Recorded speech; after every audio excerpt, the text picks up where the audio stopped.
Welcome to the Epcotien Adventure, a podcast where we talk about all things Disney, but we're Epcot-centered. including tips and tricks, festivals and favorites, and the very latest in our rankings and reviews. But we're still old enough to remember when we just couldn't wait to go to Euro Disney. This is episode 86, Planning a Trip to Disneyland Paris. Or, get your Duolingo ready, we're going to France. So now, please remain seated, keeping your hands, arms, feet, and legs inside the podcast as we embark on our Epcotien Adventure.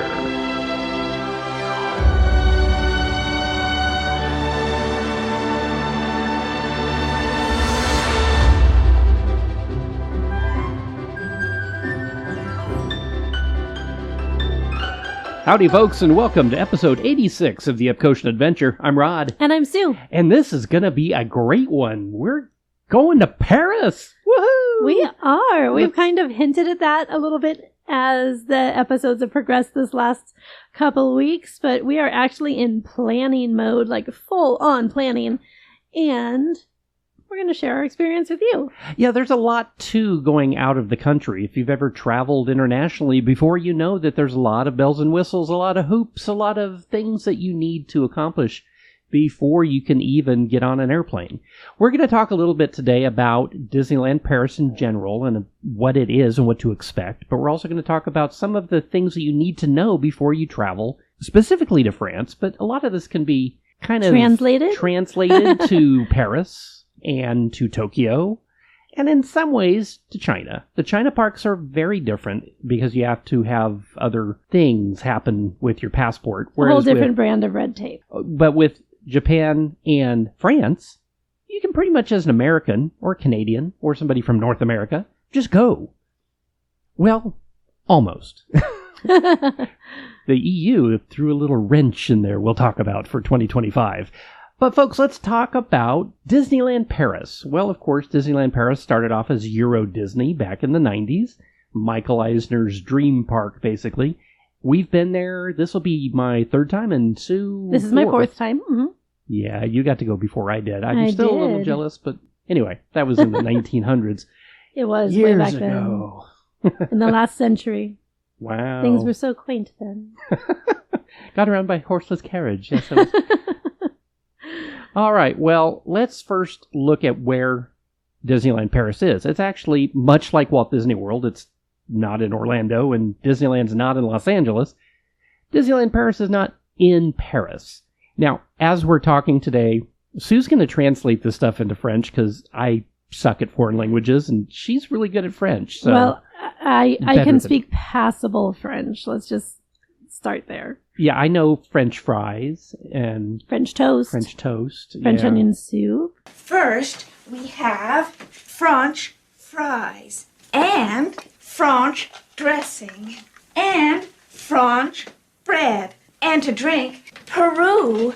Yeah, that's about all I know in French. That's really well about done. it. Good job. Yeah, so first of all, how do you start looking at a trip to Disneyland Paris? Well, much like any other Disney resort planning, you're going to probably first look on the Disneyland Paris webpage, literally just DisneylandParis.com.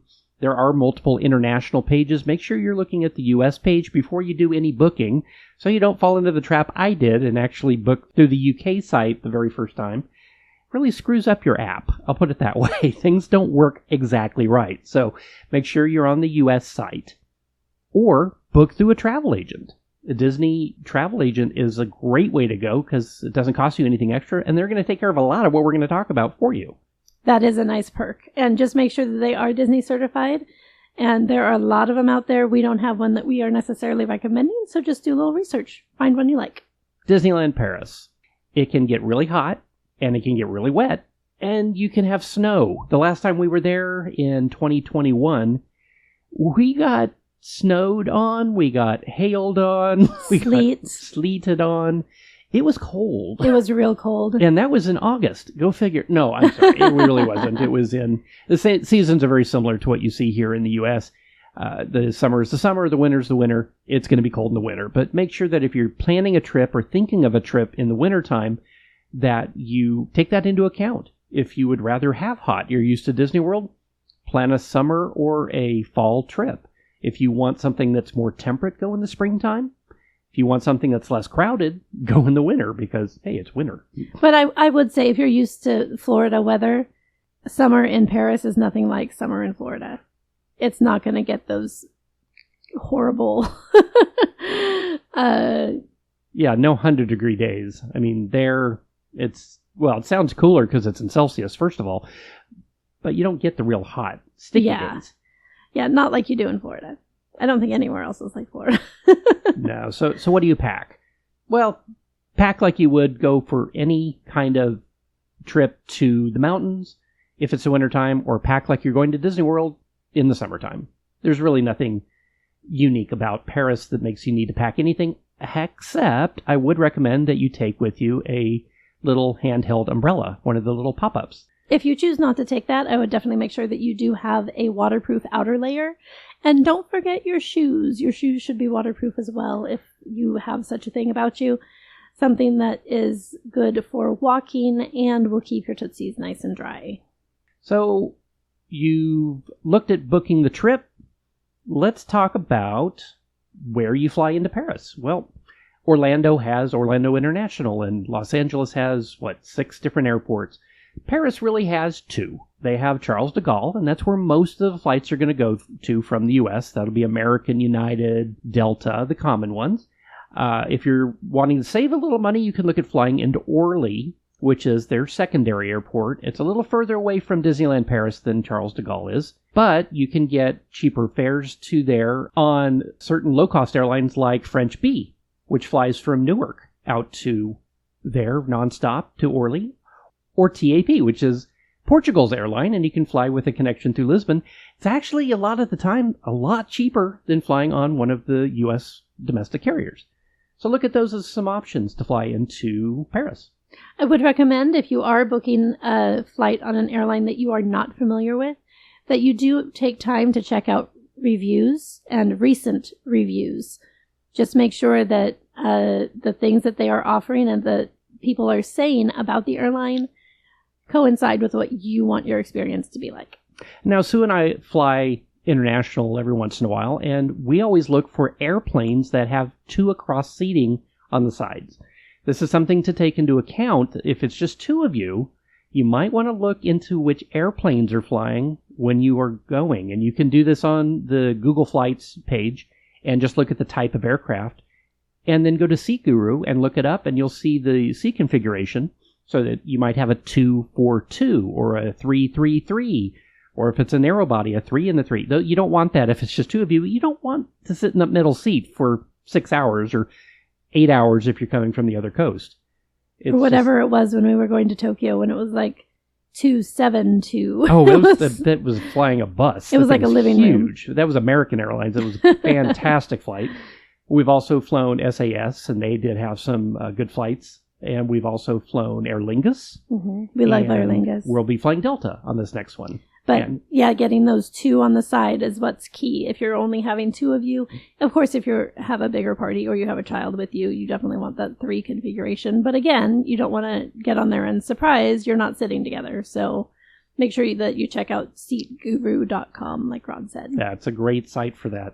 As of right now, if you're a U.S. citizen, Canadian citizen, or a citizen of most countries, you can fly directly in without a visa and just show your passport at the customs when you land at the airport in France. Now, here's a little kink that just got thrown in. Starting in the first half of 2025, an ETIAS travel authorization will be required for U.S. residents to enter any EU country, and that includes France. You can apply for the travel authorization by going to travel-europe.europa.eu.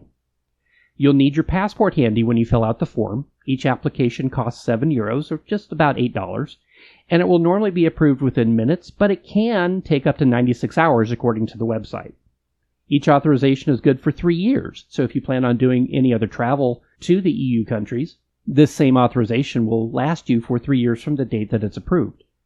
You can apply for the entire family if you want to, so if you as a dad or a mom and you want to apply for your family, you can do that, but you'll need each person's passport when you're filling out the forms. Travel agents may apply on your behalf, but you'll need to sign a third-party declaration of representation, which is available on the same website as the travel authorization form. If you're dealing with the travel agent, they will print that out for you and have you sign that so that they can represent you to get the travel authorization.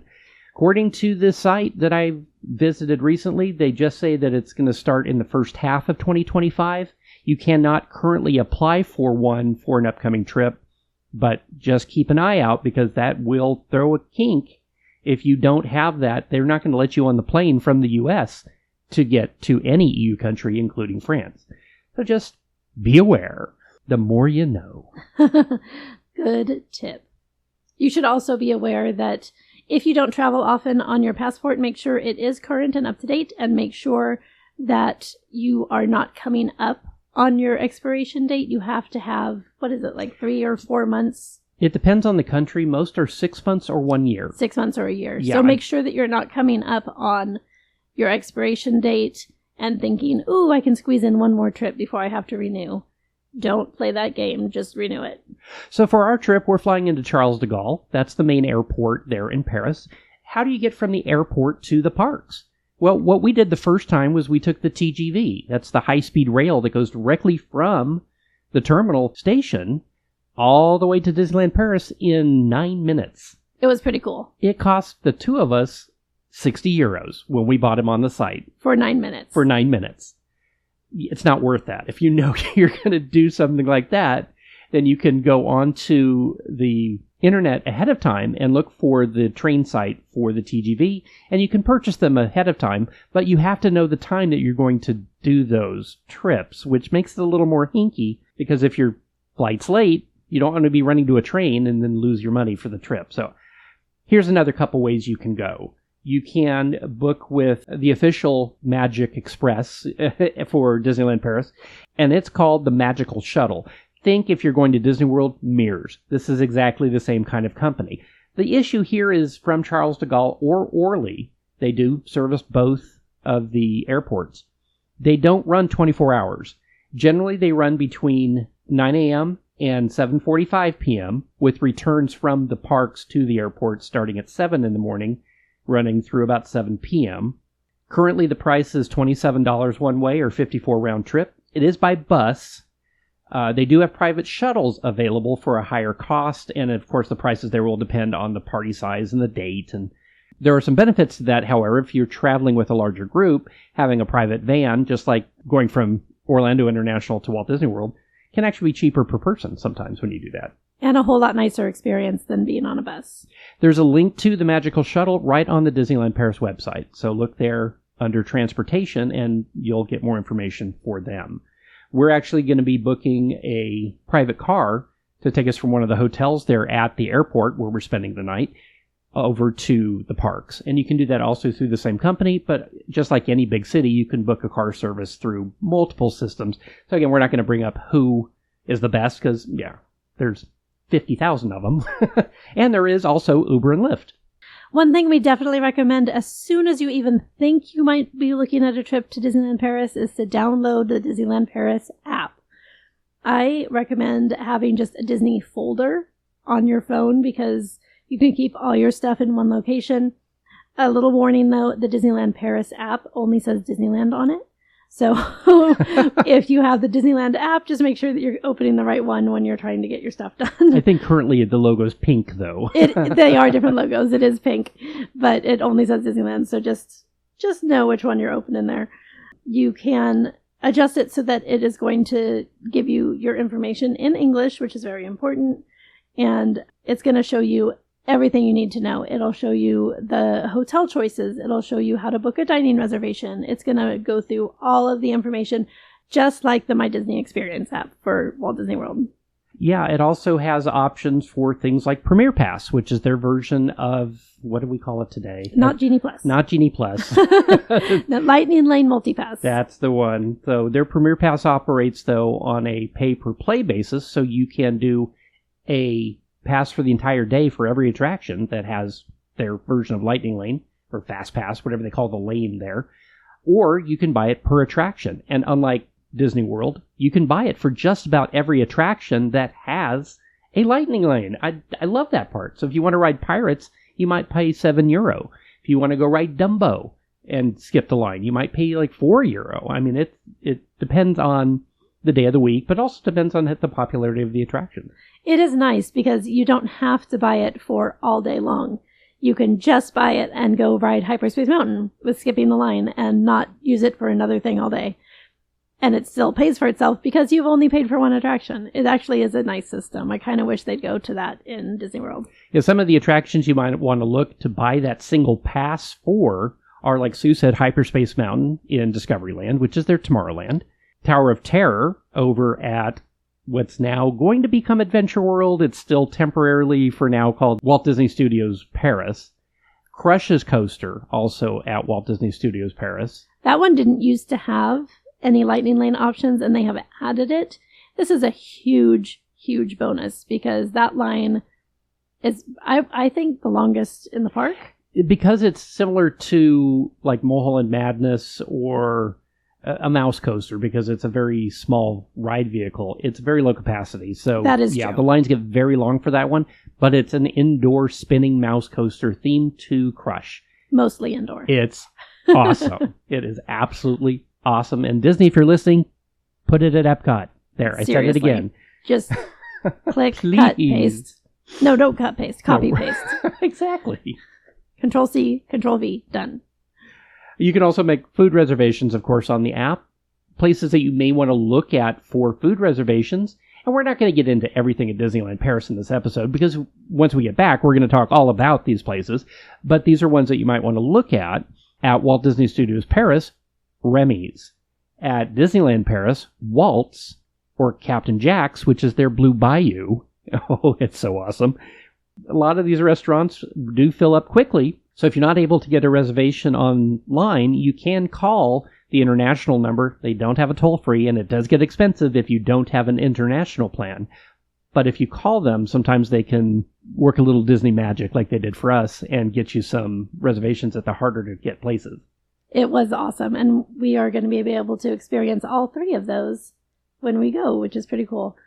Another one that you might want to look at getting a reservation for is the new one in Disney Village, which is their downtown Disney/Disney Springs area, and that is called Rosalie. And we haven't been yet because it is brand new, but because it's new, it does tend to book up quickly. So you might want to look at doing a reservation for that. We have heard it is fabulous. So what do you expect when you get to Disneyland Paris? Well, if you get there by train, you're going to be right in front of Disney Village. If you get there by bus or car or any other way, you're still going to be right in front of Disney Village. Everybody parks in the same place, walks around or through Disney Village to get to the main entrance of Disneyland Paris. And on the left, much like California Adventure is to Disneyland in California, you're right at the entrance also for Walt Disney Studios Paris / Adventure World, depending on when you're listening to this. You do go through very tight security, and don't be alarmed if you see very heavily armed security personnel. France is part of the EU, and they take security very, very seriously. You will also see them in the train stations and the airport. It's not that there's something that's going to happen. It's just preventative, so it's different than the US. And they do not have a sense of humor. Trust me. Do not try to take pictures of the people dressed in the military uniforms. They don't like that. They frown on that. If you're staying at one of the hotels at the Disneyland Resort, you will be getting hard tickets that also act as your charge for your rooms and things of that nature. They also act as your door key, but you can use the Disneyland app for a lot of that now as well. I'm not dorky, you're dorky. Sorry, I couldn't resist. That was funny. One thing you might want to look at too ahead of time, it goes in conjunction with the parks, is what rides are going to be closed. You can see this online on the webpage or on the app, usually about 8 to 12 weeks out. They don't post them a year out like Disney World and Disneyland sometimes do. So you might not find out about attractions being closed until you've already booked something. Just note that if there is something that you have to do, you have to see Phantom Manor, you have to ride Big Thunder Mountain, and you find out it's closed, do you change your plans? I don't know. If it's a one and done and you're never going back, maybe so. So just be flexible. And note that you're not going to know about attractions that'll be closed until maybe 8 to 12 weeks out. And if you have already booked everything else and then you find out that one of those key attractions is going to be down for rehab while you're there, just be aware and don't let it ruin the rest of your trip. Now, there are ones that are very key, like Rod said, Hyperspace Mountain, Big Thunder Mountain, Pirates, Phantom Manor, Crush's Coaster. All of these, I think, are key to a stellar trip at Disneyland Paris. They are so, so good. But if one of them happens to be down and you've already booked everything, don't let it ruin the rest of your trip. Just enjoy what is open. So how many days should you look at? Well, the couple times that we've been so far, we've been there either for 3 or 4 days. The very first time we went for 4 days because we wanted at least 2 days at each park, and I think that worked out very nicely. Yes. However, I think you could do it all in 3 days just because there's so little to do at the Studios Park currently. Currently, yes. Yeah, now in 2026, down the road, when the new Frozen area opens, it's going to be a game changer because they're doubling the size of the park. It's going to have an evening water performance, much like World of Color. And the Disneyland Park already has that on the castle with drones and water and minimal fireworks. I don't know why, but little bitty fireworks, no big fireworks. Because they have drones. I think that's why. They don't want to shoot them down with fireworks. Yeah, I don't know. They've been trying to shoot down Tinkerbell with fireworks for years, and they keep missing. But they also have the castle projections and the great music and the fountains, and it's an experience. So, couple things to note about going to Disneyland Paris.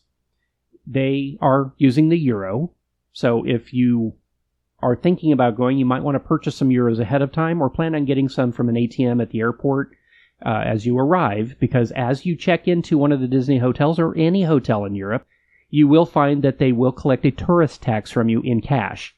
It is not a scam. This is not a scam. This is normal. Yeah, it's not something done in North America, but it is very prevalent in Europe. Most all countries and most all hotels will make you pay in cash, usually between 3 and 10 euros per day per person, as a what they would call tourist tax. Just note that you need that when you go to check in. Also, credit cards in Europe tend to use, or used to tend to use, a chip and pin system. And what this means, like with your debit card here, if you go to put a debit card into a point of sale anywhere, Disney or any other place, it's going to ask you for your pin. They have that on their standard credit cards all over Europe. So if you don't have that, you can contact your credit card company and request a PIN for at least 1 or 2 of your cards. I would also recommend to have at least 2 different credit cards, because guarantee you, one of them is going to deny your charge and start going, hey, fraud, even if you tell them you're going to Europe. So make sure and tell your credit cards ahead of time that you're going to be going to France and any other countries you plan to travel to on that same trip, because otherwise you're going to get over there and not be able to buy anything. And you can usually do that through whatever credit cards app that is, and through your bank app. Their plugs are different over there as well, so make sure and look on Amazon for plugs for France. Otherwise, you'll find that when you get over there, you can't plug in your phone and charge it. So, or anything else you brought. So make sure and bring an adapter. One thing to look at on Amazon, if you're going to go this route, is to look for one with a voltage regulator, because they use 220 volt as opposed to, or 240 volt as opposed to our 110 like we use here. And it tends to heat your phone up really quick, and it tends to make your phone actually think, I can't charge because I'm too hot. That happened to me on the last trip we did to Disneyland Paris. So if you get the voltage regulator, it will kind of step down that voltage, and it makes your phone actually charge like it's used to charging.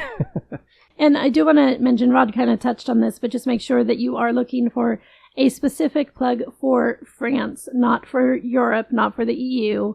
They are different ones. A bunch of different countries have a bunch of different plugs. So if you're going to be traveling through Europe, make sure that you're looking at each country that you're stopping in for what plug that you need. Very good point, because we're looking at Switzerland also on the next trip, and they use a whole different plug. Now stay tuned for an episode about Disney Switzerland. Yeah, well, seeing the real Matterhorn. How to go see the Matterhorn in Zermatt. That's actually something we should talk about on this episode. That was a joke, by the way. There is no Disney in Switzerland. But there is a real Matterhorn. Yes, there is. One very nice thing that they do offer at the resort is what's called the Disney Express Hotel Check-in and Luggage Service. It's available inside the Disneyland Paris train station. When you get there, whether by bus or by train, if you go into the train station and look for the Disney Express Hotel Check-in sign, it allows you to check in, get your tickets, drop your luggage, and go straight to the parks. The luggage will then be at your room, kind of like a cruise ship. I didn't even realize. Are we doing that? We are not, because we should do that. Well, we're going straight to the hotel from the airport, as opposed to coming in on the train or a bus. We're getting a car service that takes us to the hotel. Oh, right. So if that occurs, you can drop off your luggage at Bell Services for no extra charge. That is cool. I did tip them last time when I did that. They looked at us weird. And they looked at me very weird, like, what's this? Like, I'm from America. Just take my tip, please. Come on. Take my money. Take my money, please. Anyway, that's available from 07:45 in the morning to 2100, as they say in France, so 7:45 a.m. to 9 p.m. Just over $20 per person for that service. It is not available for the Davy Crockett Ranch or, I'm not going to say it wrong, Le Village Nature Paris. Was that good? You're not speaking French! Le Village Nature Paris. So let's talk about the hotels. There are a bunch of Disney hotels. They overbuilt the hotels. Let's just say it that way. No, they didn't. They're perfect. Well, they're perfect, but for 2 parks, they have, oh my heavens, 1, 2, 3, 4, 5, 6, 7, 8 hotels for 2 parks. Disneyland is 2 parks and 3 hotels. I'm just saying. But they were boxed in. If they had room to build 8 hotels, they would build 8 hotels. Well, that's a very good point. So the furthest one out is the one I just mentioned. It's a 4-star out of the...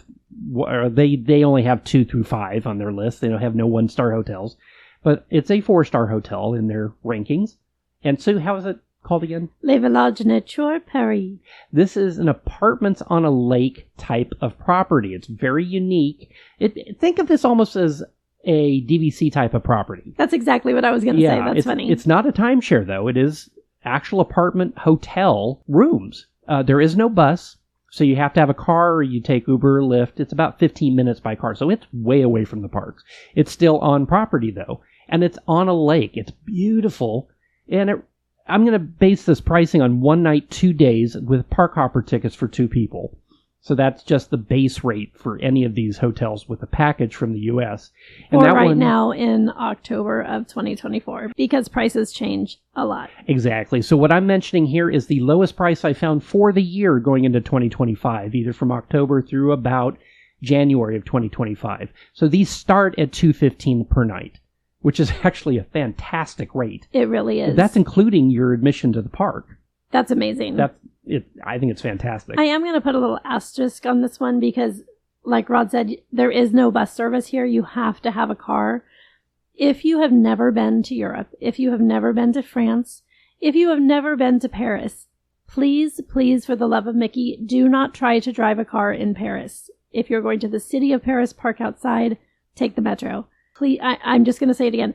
Please do not try to drive in Paris. Much like Walt Disney World, they also have a campground. So they have the Disney Davy Crockett Ranch cabins. Or in French, Disney Davy Crockett Ranch cabins. That was very nice. Thank you. I would not have gotten that. Yeah. It's about a 20-minute walk from the campground to the theme parks. And there is no bus. So you have to have a car, Uber, or Lyft again for this location. For their package for 1 night and a 2-day park hopper for 2 people starts at $419. They have it as 2 stars, but these cabins look much like the ones at Walt Disney World. They look really cute. They look really cute. They come with 1 double and 4 single beds. So this is perfect for a family. And we say 20-minute walk. It's a really pretty walk. The whole area around the parks is wooded, and it's very pretty.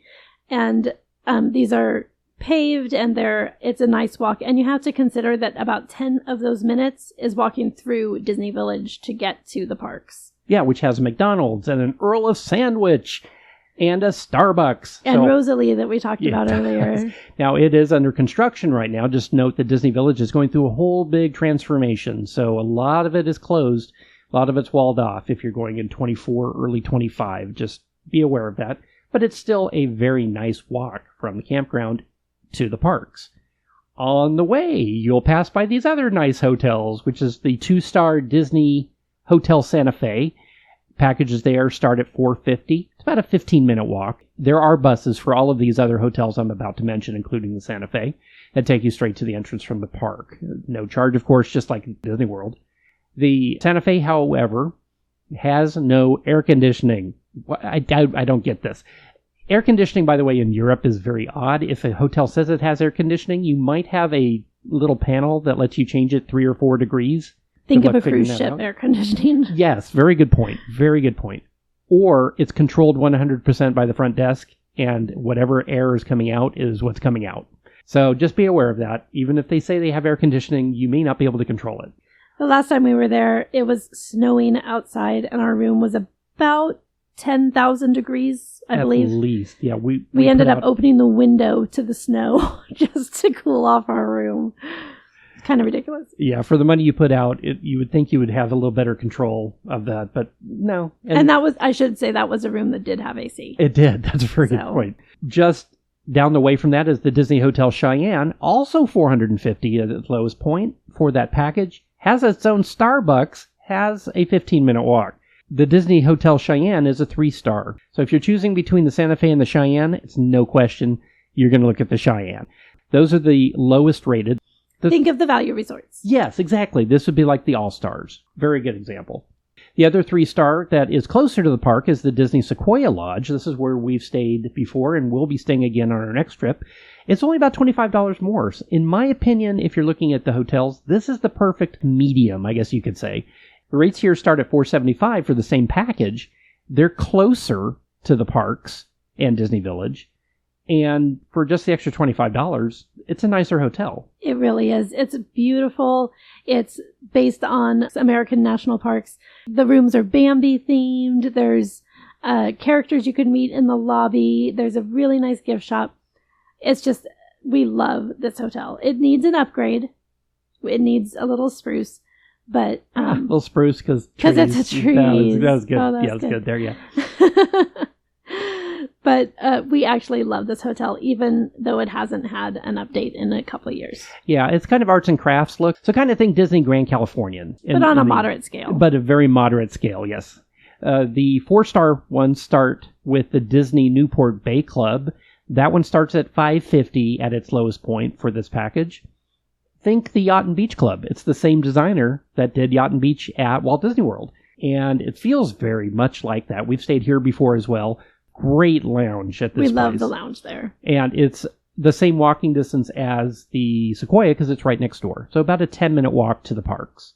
Right at the head of that same area is the Disney Hotel New York Art of Marvel. So everything here has been renovated, and it's Iron Man and all of the Marvel characters all over the hotel and in the rooms and in the theming. Also a 4-star, $650 a night.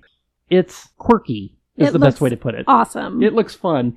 But for the extra $100 per night, I'm not sure it's worth it. That's just my opinion. Almost $200 above Sequoia, where we enjoy staying. That's true. Yeah, $650 is where this one starts. Yeah. Also about a 10-minute walk. It's in that same cluster of hotels as the Sequoia and the Newport Bay. And as we're going through these, also just keep in mind, I'm going to reiterate that these prices that we're quoting do include park hopper tickets for 2 people. So for 2 days. Yeah. So keep those in mind as well. Yeah. And so the rates do go up. They don't double for a 2-night or triple for a 3-night. It goes up in small increments. It doesn't double and triple, which is really kind of nice. It is. Now, this last hotel also does not have bus service, we should say. Rod, tell us about the last one. The last one at the main entrance. And that, of course, is the Disneyland Hotel. This just went through a complete rehab. It closed with the pandemic closure back in 2020.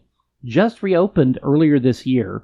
Those rates start at $1,000 US per night and go up with the same package.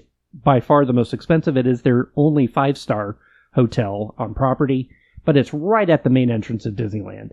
As it stands right now, you can't just go in and book a meal inside the hotel. You have to be a guest there because it is so new, because it is so popular.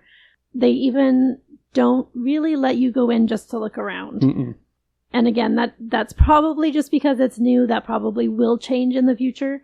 We've seen lots of videos, people who have stayed there who have shared those on YouTube, and it looks just absolutely gorgeous. So when you plan your trip, I would recommend stopping by and asking if it's something that you can go in and look while you're there because it looks just gorgeous. The Disneyland Hotel has its own dedicated Disneyland Park entrance, has a spa, and has what they call My Royal Dream, which is their version of Bibbidi Bobbidi Boutique. That's so cool.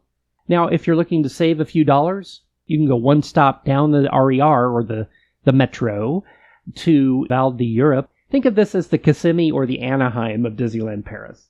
It's one stop away on the RER train, and you can get a pass for the week while you're there for a very few euros. They are about 10 to 15 minutes also by the shuttle from the Disney Village bus terminal to that area. And those shuttles are free, and they take you to many of the hotels that Disney considers their good neighbor hotels. So that's a good way to look at saving a few dollars. But those packages don't include the tickets. Now look on the Disneyland Paris webpage because that could change at any time, and they may offer packages. Currently, they do not. But just like in Florida, where sometimes they offer deals for their good neighbor hotels, Paris would sometimes do the same. Yep. Now, here's one thing to note about staying in or near Disneyland Paris at any of the hotels. You're going to find that when you enter the lobby with your luggage, you're going to have to put it through a luggage scanner like you're going into an airport. They actually run it through not only a metal detector, run you through a metal detector, they run your luggage through the X-ray. Just like an airport. Yeah, and any new packages you purchased at Disney Village or at the parks and you're bringing back to the hotel, same thing. Think of it as like when you get on the cruise ships. You get off at a port and come back in, you have to go through security. You do at the hotels at Disneyland Paris as well, and some of the larger hotels that you'll find in Paris. Speaking of that as well, I do want to just jump in here and say that if you are used to Disney World and you are so sad that the package pickup doesn't exist anymore, it does exist in Paris. Disneyland Paris does have the package drop-off. If you are staying in a Disney hotel on property, they will take your packages from the store and you'll find them in your room. I miss that so much. I do too. Disney World. So glorious. I loved that perk. Well, folks, that is a planning expose. A very good French word, isn't Fancy. it? Or they were actually an LA band, I think, expose I think they back were, in the 80s. Yeah. Anyway, that's how you can look at starting how to plan your trip to Disneyland Paris. There's a lot more to this. I would recommend that if it is your first time that you use a travel agent that's Disney certified. They can get all of this done for you, get all of your tickets and airfare and everything in one package, and you can pay it off.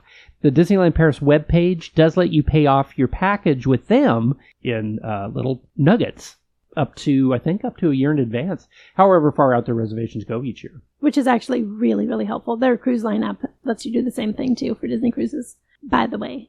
Well, folks, so we'd just like to say for this episode, bonjour. No, that's hello. That's hello. What's the other one? Comment allez-vous? I don't speak the French. Au revoir. There we go. We're working on it. That's right. I should remember that from Pee-wee's Big Adventure. Au revoir! Au revoir, Pee-wee! Au revoir, Simone! Au revoir. Before we go, we'd like to give a big thank you to our theme music composer, Jason Patrick Rowan, whose music is licensed through Pond 5. And of course, thank you, Phoenicians. Thank you, Phoenicians. Don't forget to rate, review, like, share, and subscribe. It really does help other people find us. You can find us on social media on Instagram, Facebook, and YouTube, and wherever you listen to podcasts. The Epcotian Adventure is a $1,000 brunch production and a proud gold member of D23. Thanks for joining us today for episode 86 of the Epcotian Adventure. I'm Rod. And I'm Sue. And we'll see you at Disneyland Paris. Au revoir.